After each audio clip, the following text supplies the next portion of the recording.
Hello, everybody, and welcome to episode 35 of Real Stories. Today we have 3 stories of the Let's Not Meet variety for you. So, without any further ado, let's get started.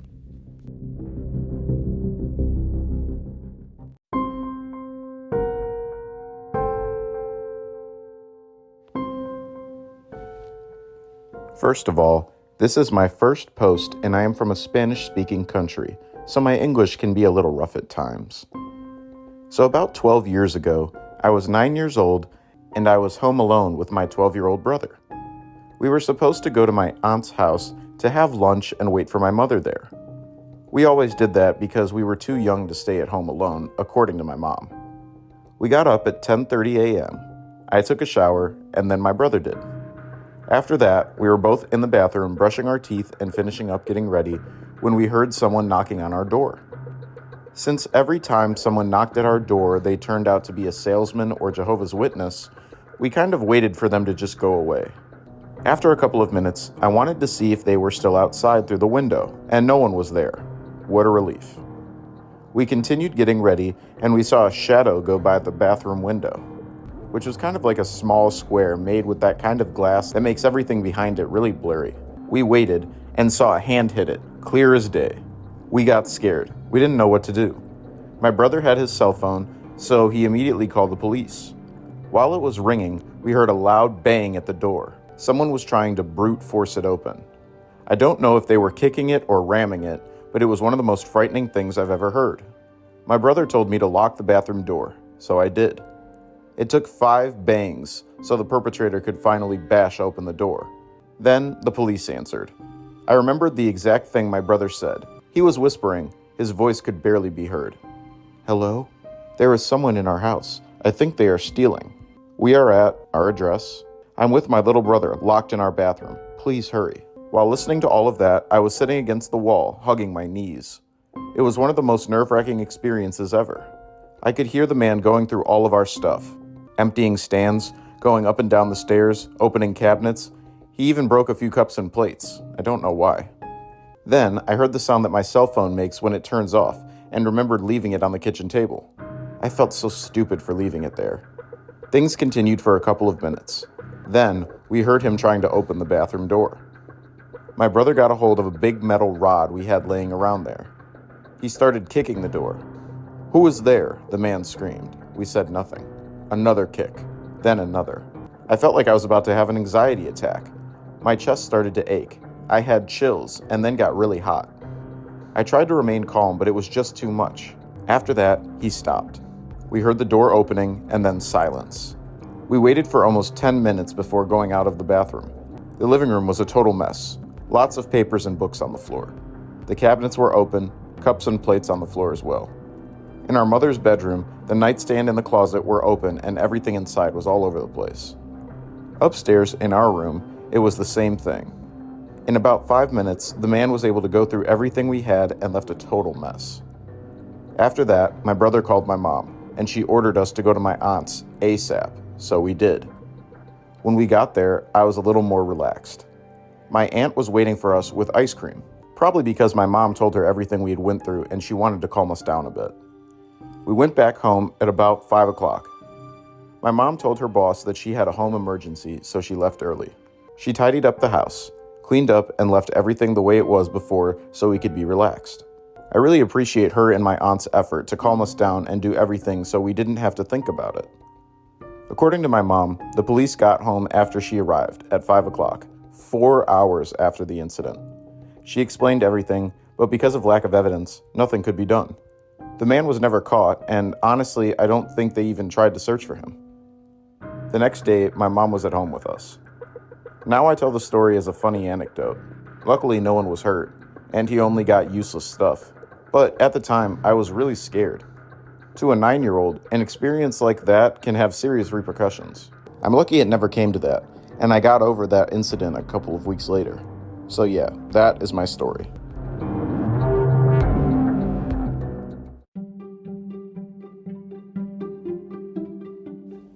Wow, pretty insane story. And to be 9 years old during a break-in, that's really traumatizing. Also, these cops taking 4 hours is insane. So, great job, cops, at not doing your job. Our author goes on to say in another comment about the post that the country actually had protests about the police labor and how they were always super late whenever responding to situations. But they did say that things are a lot better now, but at the time, things were known to be very slow. Like if you were calling the cops, people knew that they would probably not show up for a while. So, not good. But in this story, they're at home with their brother who's 12, and they're getting ready to go to their aunt's house. So they're in the bathroom, just brushing their teeth, finishing up getting ready, and they hear a bang on their door. But they have one of those windows where things look blurry, and it's funny because that is how they look, and I don't know what those windows are called or what that style is, but I knew exactly what they were talking about when they said it, because they used to have windows like that, I think at my parents' house. So a hand smacks the window in the bathroom, which is already very scary. And then they hear this person repeatedly bang on their door. You would think that, it would just be the loud bangs and nobody's home and they leave. But this guy manages to break the door open. So I'm assuming that he was kicking it and that's what those loud noises were coming from the door. But this guy goes through their stuff, typical break-in, makes a mess. It's hard to tell what he was actually looking for. I think just valuables. So it's possible that they were maybe an addict, because I know that there's a lot of people with substance abuse issues will just rob houses in search of valuables to then go trade in for money for drugs, especially if there's no real thing. Like if the house is just a total mess, they're going through the cabinets and everything. They're looking for any valuables because people don't really keep money in their cabinets. So it's not really a practical place to look. But I don't know, just a theory. But definitely very scary for the author to be super young and have this happen, because as we talked about before, your home is your safe place. Like it feels like that's your protection from the outside world. So when that is vandalized or people break in, it really takes a long time to recover from that, because if you're not safe in your home, where can you be safe? It sounded like their aunt and their mom were taking good care of them afterwards. They cleaned up the house to try and, get the image and the scenario out of their head, and they got them ice cream. So kids love ice cream, so I'm sure that helped a little bit. And hopefully the positive memory of that ice cream can help to replace a bit of that negative memory. But definitely a very scary story. I would not want to be in that situation. Not that young. I would be scared to intervene. Now, try and break into my place and see what happens.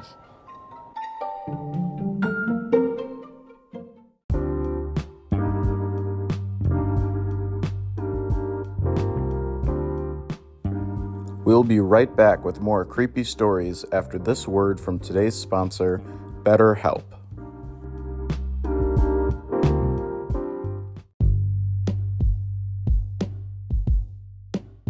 Hey guys, it's really hard to go through life if something is weighing you down mentally. For years, I tried to get through life while suffering from anxiety and thinking that everything was normal. I just thought that this is just how I feel. And, it was pretty miserable. However, once I finally talked to a professional about it and I was able to get help, I'm doing so much better now. Honestly, it's a game changer. So if you think you might be feeling stressed, depressed, anxious, or overwhelmed, today's sponsor, BetterHelp, is here to help you. BetterHelp offers licensed therapists who are trained to listen and help you. And you can talk to your therapist in an online environment at your convenience. There is a broad range of expertise in BetterHelp's network of 20,000 therapists that give you access to help that may not be available in your area. You simply fill out a questionnaire to help assess your specific needs, and then you can get matched to a therapist in as little as 48 hours. You can then schedule video and phone sessions and exchange unlimited messages with your therapist. You can request a new therapist at no additional charge at any time. So join the 3 million plus people who have taken charge of their mental health with an experienced BetterHelp therapist. Get 10% off your first month at betterhelp.com better.help/real stories.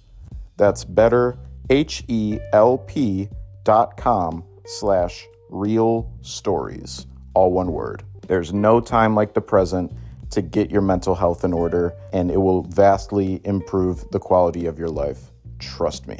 Now let's get back to the show.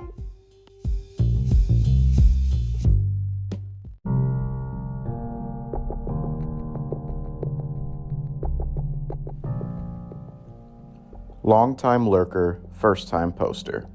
All names in this story have been changed for privacy. For some context, I live in a major city and currently don't do a lot of driving due to the ongoing issues with my car, plus the pandemic has made me turn more to delivery apps in general. So the other day, around 1 p.m., I decided to order some lunch after doing a lot of cleaning. I placed the Uber Eats order and found something to watch while I waited for the food. Within a few minutes, a driver accepted the order, and I noticed right away that the driver, Anthony, was on a bike, didn't have a profile picture, or any deliveries on record. At first, I wasn't alarmed at all. I was almost amused, like, oh wow, I guess I'm this person's first customer. But then a full 30 minutes passes with no driver movement on the app, and at this point, I think maybe something is glitching out or this driver is stuck. I contact support via the chat option, and they ended up assigning a new driver because they couldn't reach the first one. Odd, but whatever. Now is when it starts getting a little weirder. The new driver assigned is in the exact same spot as the original driver was. They are also on a bike, and also have no profile picture, and no prior deliveries as well, and this driver's name was Lori. I let another 20 minutes pass with no driver movement before I message them myself and say, "Hi there, are you having any issues with the order?" The app shows that the driver saw the message, but I got no response. At this time, I'm checking to see if Uber Eats is maybe experiencing issues, but there were none that I could find. And at this point, I'm definitely weirded out. I'm mostly just hungry, so I contact support again to request some assistance. They reassign the driver again and apologize for the inconvenience. Same deal. They also tried to contact the driver with no response. Finally, the third driver assigned is the exact same scenario. Same spot, on a bike, no profile picture, no prior deliveries. Only this time, the name is Robert. And before I can react and go about canceling the order at this point because I'm tired of dealing with this, he suddenly has my food and immediately messages me the following. "Hello, have your food. What's your phone number?" And I responded right away with, "I'm not super comfortable giving my phone number out when you can just message me here." And he responded again with, "What's your number? Be there in 10. How old are you?" And at this point, the alarm bells are going off, and I contact support immediately to have the order canceled and get further assistance.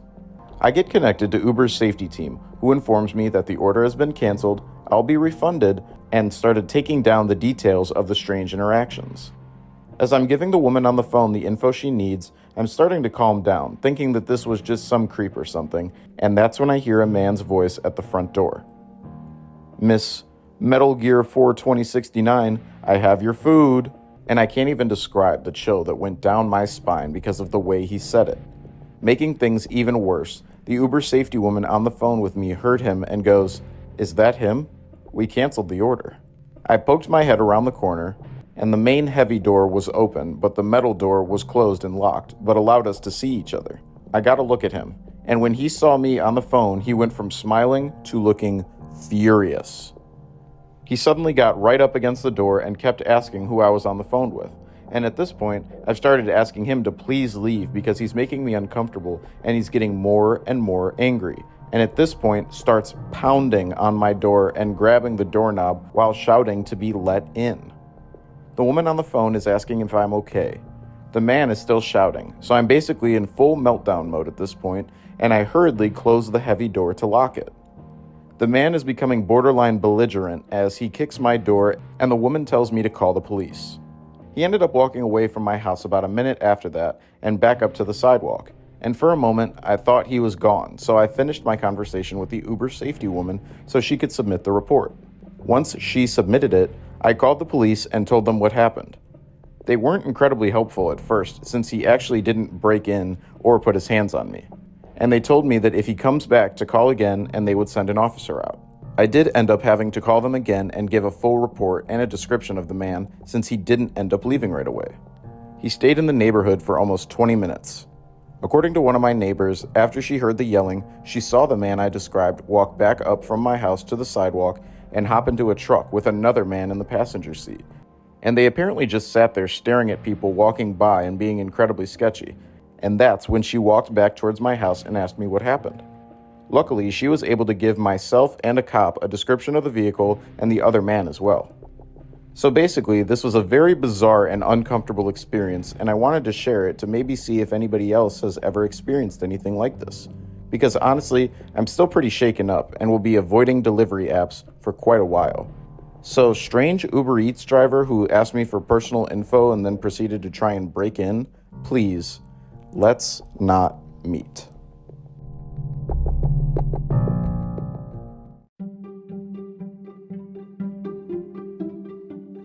Oh man, that is definitely a very uncomfortable experience to have to deal with. And as somebody who uses a lot of the main food delivery apps, that one particularly just gives me the creeps. So in this story, our poor author is just trying to get some food after doing a lot of cleaning, and they proceed to use Uber Eats to try and place an order. So they get a driver, but they're on a bicycle, and they have no profile pictures or any deliveries on their record. So at first, our author is not discouraged by this because everybody has their first order at some point in their Uber Eats delivery history. So they don't think too much about it. But half an hour goes by and there's no movement, because on these apps, if you've somehow never used them before, you can track the progress of the delivery driver. Like, you'll see them go to the restaurant and then you'll see them on their way to you to drop off their food. So if a half an hour had went by with nothing, I would be frustrated more than creeped out. But she contacts Uber support and they just assign her a new driver and they're like, sorry for the inconvenience. But then the same thing happens again, but with a different name. This person on a bike, no picture, no delivery history, not moving. That's strange. For that to happen twice in a row, what are the odds? So they talk to Uber Eats support again and request another driver. So they reassign the driver again, and the same thing happens a third time. And before they can go and cancel the order, the person messages them, because your driver can message you and you them. And they're like, hey, have your food. What's your number? And they're like, why are you asking me for my number? And they're not comfortable with that, so they tell them that. And the person's like, how old are you? Just no, dude, you're so creepy at this. What are you doing? Just deliver the food and get out of here. So they then contact Uber's safety team, which Uber's really stepped up their safety to be fair to them. If you're in an actual Uber, not an Uber Eats, and you're in the car, if the driver goes off course, they text you and are like, hey, are you okay? Is everything good?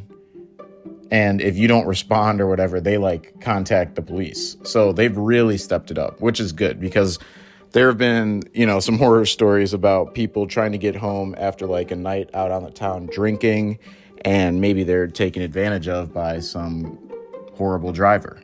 So good thing that they cracked down on that and made it a lot safer. But in this case, our author is on the phone with the safety team when this driver comes up to her door, and she has a door that she can see through and then one that's locked. So she can see the guy, but he could also see her. And he says to her, hey, I have your food, in a really creepy way that makes her very uncomfortable. And he sounded jovial, upbeat, or whatever. But when he sees that she's on the phone with somebody, he's immediately upset and the vibe changes. And if I had to guess why that is, I would say it's because this person now has a potential witness to whatever weird thing they were planning on doing. Because they were clearly trying to get more information out of her. And we find out later that there's another guy in the truck. So this really could have turned out weird. So luckily, they don't get in because that door is locked, which is, again, why it's always important to keep your doors locked. But he was like pounding on the door and grabbing the doorknob and shouting at her to be let in. So she's freaking out. But luckily, she was on the phone with the Uber Eats safety person, so they were there to comfort her. And after like a minute of him freaking out and banging on the door, he leaves for a little bit. And so she tries to call the police, who in our second story in a row are remarkably unhelpful. So great job. And they basically said he didn't actually break in or put his hands on her, so nothing they can do. But that's like, you know how like attempted murder is a crime? Shouldn't attempted break-ins be a crime as well? Because luckily they weren't able to do what they were planning on it, but you don't know what they were planning to do. But it sounds like they were trying to break in, and she didn't want them there. So that sounds like it should be a crime to me, but hey, what do I know? Luckily, one of their neighbors hears all this commotion and kind of goes outside and gets a full look at the guy and sees that he just goes away and enters a truck with another guy, which is really weird because that's what makes me think that they were planning something really nefarious. So luckily, she gets the description of them and is able to contact the police, who finally decide to do something, and they were canvassing the area and looking for him. They don't really give a follow-up as to if they were ever caught or whatever. Hopefully, because they had the vehicle description, something was able to be done. But also, in the comments, a good tip is anytime something happens when you're at home and someone's at your door acting sketchy, you want to make them believe that you're not there alone. They say to pull a Home Alone movie stunt.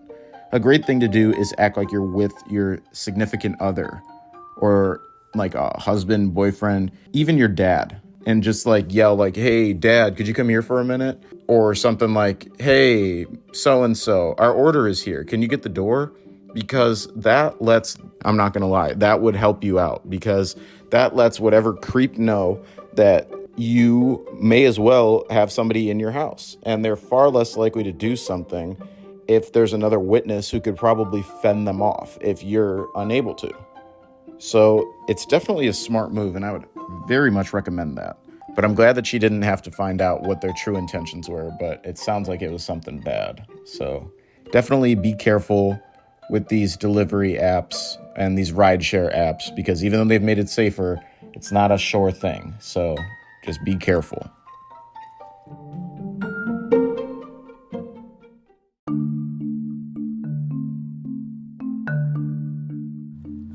All right. I spent my entire slow day at work yesterday reading through this sub, so now I want to share my little story. My childhood best friend, Marie, and I were around 11 or 12 years old at this time. Marie's family had their own campsite in a provincial park about 2 hours from our hometown and would spend the entire summer each year living in the camper out there. This particular summer, I was able to go and stay with them for a week, and we were excited to spend time adventuring around the forest. On the last night that I was there, we decided we wanted to hurry down to the ice cream shop by the lake before it closed. It was early evening at this point, still pretty bright out, but beginning to lose light. The path we took was down a short slope next to the main road with maybe 10 feet of thick brush and trees in between. On the other side was the forest with more tall, thick brush. So we were walking along, not a single other person in the path in front of us. We hear a sudden rustling and snapping of branches, similar to the sound of maybe a deer moving through the woods. I wouldn't have thought anything of it, but then the sound of running footsteps follows. Marie glances back and suddenly grabs my arm, urging me under her breath not to look back. At the same time, the running stops. I don't know why I didn't ignore her and get a look myself. I guess I could sense a very real fear in her voice and chose to listen. We both start to panic, getting that feeling like when you're running up the stairs after turning the basement light off. We pick up speed as much as we can without breaking into a sprint, knowing the ice cream shop is only about a minute walk away from this point. The path soon breaks and we are in the parking lot. Suddenly, Marie steers me hard to the left, heading towards the lake and the boat rental instead of continuing straight to the ice cream shop. and I go along with it, silently, understanding ice cream is no longer an interest right now. Marie is clearly panicking at this point. We are both looking around, but it seems whatever scared her is nowhere in sight at this point. Marie walks up to the boat rental and gets us a kayak, and we climb in and begin to paddle out into the middle of the lake. As we paddle, she tells me that there was a man behind us, and that the man had stopped running at us very abruptly upon making eye contact with her. He had been wearing a long black coat with the hood up despite it being the middle of July, and had a terrible smirk on his face, and she swore that as he stopped running, she saw him put something shiny away into his coat. He appeared to have emerged out of the bushes after we walked past, given the sounds that we heard right before he came running onto the path. We reach the center of the lake and stop paddling. I pull out my Nokia brick phone that my parents had, thank God, given me for just in case. I hand it to Marie and tell her to call her parents and to come pick us up. As the phone rings, I see her look out past me to the shore and go pale. Lifting a hand to point what she is seeing, I turned, and there was the man, stalking his way around the path that circled the edge of the lake, staring at us. We sat in the middle of the lake and watched him do 2 full laps, never looking away from us, before finally disappearing. It took a few tries to get a hold of her family. We were freaking out so bad the whole time, as the sun got lower and lower. We did manage to have someone come with the truck, but by the time we reached the shore, it was pretty dark outside. I don't know what we would have done if we hadn't been able to call for a ride. Looking back, I don't know why we didn't just go up to the ice cream shop, inform an adult there, and ask her parents to come and get us then. But it worked out. We got back safe, and we thankfully never saw the man again.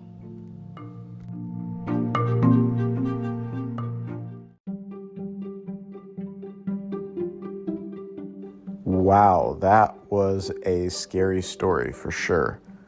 You'd think that just trying to go get ice cream is such like a safe and innocent thing for 2 little girls to go do, and they can't even do that peacefully without some creep trying to do who knows what, but definitely something bad to them. So our author and her friend are off at this campsite that her friend's family stays at during the summertime. And down the path from where they're at is an ice cream shop. So they decide to go and get some ice cream. You know, it's been a long day. It's a hot summer day. What perfect time to get ice cream? So they're walking along this path to the ice cream shop, and they hear a sudden rustling of snapping branches, just like standard sounds that you always hear in the woods, probably made by some creature. Her friend Marie, thank goodness, looks back and sees this guy, and he apparently was dressed in black and had something in his hands, something shiny, most likely a knife. Marie kind of takes charge of the situation, grabs her hand, and they take off. Our author actually didn't look back, as she was instructed not to by her friend. So she didn't get a good look at her possible stalker, possible future criminal, which is unfortunate because as scary as it is to look back and see that somebody's following you, you do want to have a description. So it's better to kind of look back. But they're kids. I don't expect them to know that. I'm just telling you, the listener. So she then steers them a hard left, heading towards this lake and this boat rental, where instead of notifying an adult about the situation, they rent a kayak and decide to go kayak in the lake, which I guess does get them away from this person, but is not necessarily the best thing to do. But again, they're kids, you gotta give them a pass. However, it is at this point, after they are paddling in this kayak, that they decide that we need to call this girl's parents. So they do that, and it is after this that our author finally does see the guy, and he is wearing a long black coat with the hood up despite it being the middle of July. So, you know, he is trying to avoid detection. He is trying to avoid being seen. Very scary. And he had a terrible smirk on his face, which is just very menacing. It just reminds you of a lot of scary shows or movies or whatever. Not something that you want to see, especially when you're 2 young people in a path. Imagine just walking in the woods or in a park or whatever. You hear some rustling, you think maybe it's a deer or a rabbit or something, and just a guy just comes out of the woods and he's following you, dressed not appropriately for the weather. Definitely looks like he's trying to hide himself. And he's following you with something shiny in his hand and a smirk on his face. Like, those are the stuff of nightmares right there. They were able to get away Unconventionally, but, it did the job. They made it out, so you can't really fault them too much. And they said that while they were looking at him when they were in the kayak and he was still on land, that they watched him do 2 full laps around where they just were, and he never looked away from them.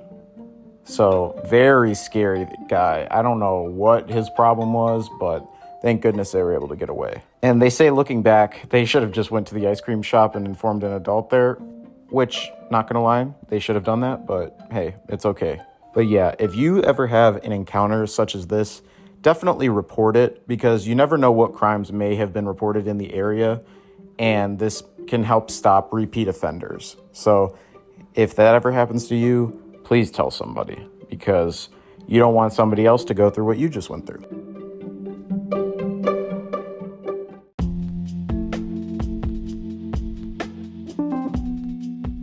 Alrighty, guys, that's going to do it for episode 35 of Real Stories. This week you have heard Hooded Man in the Woods by Flowers for Boys. Then, Uber Eats driver possibly using multiple accounts tried to break into my home upon arriving by Metal Gear 42069. And finally, I hid in my bathroom in the midst of a home invasion when I was 9 years old by Happy Ghost Pogs. All stories were read with the permission of their respective authors, and if you have a story that you would like to hear on the show, please email it to me at thearspodcast@gmail.com. That's thearspodcast@gmail.com, and you can remain anonymous. Also, before we go, I loved hearing that we have listeners overseas, so I just want to give a shout out to our listeners in Puerto Rico, Poland, the Philippines, Morocco, United Arab Emirates, Peru, Kingdom of Jordan, Mexico, Israel, Czech Republic, Austria, Malaysia, Denmark, Australia, Brazil, Netherlands, India, Ireland, Germany, France, the United Kingdom, Italy, Saudi Arabia, and Canada. Thank you so much for listening. It is so cool that we have people listening in other countries, and continue to spread the word. Tell a friend and leave a review. And I hope you guys have a great week, and I will see you next time with a brand new episode. Stay safe.